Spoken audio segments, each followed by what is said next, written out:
সারা দেশের ন্যায় আমার আসনেও শাপলাকলির যারা নেতাকর্মীরা আছেন তাদেরকে নানা সময় হুমকি ধামকি দেওয়া হয়েছে, প্রকাশ্যেও হুমকি দেওয়া হয়েছে, গোপনে হুমকি দেওয়া হয়েছে।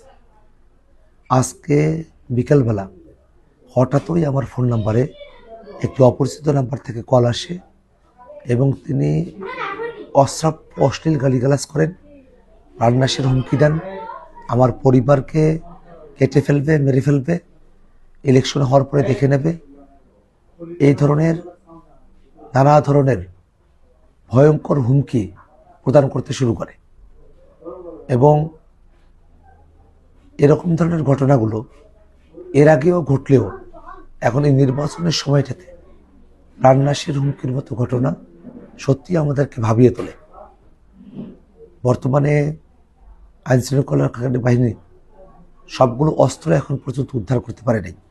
অবৈধ অস্ত্রের একটা সরাসরি আছে, একটা জনজোয়ার তৈরি হয়েছে, সেটাকে ঠেকিয়ে দেওয়ার একটা প্রচেষ্টা রয়েছে। এমত অবস্থায় একটা সুষ্ঠু নির্বাচনের জন্য আইন শৃঙ্খলা রক্ষাকারী বাহিনীর সর্বোচ্চ সতর্ক ভূমিকা আমরা প্রত্যাশা করি।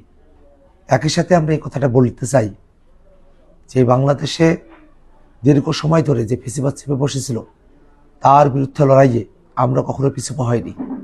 হুমকি থামকি, ভয়, জুলুম, জেল, রিমান্ড, নির্যাতন, নানা কিছু আমরা মোকাবেলা করে নতুন বাংলাদেশের দিকে আমরা অগ্রসর হয়েছি।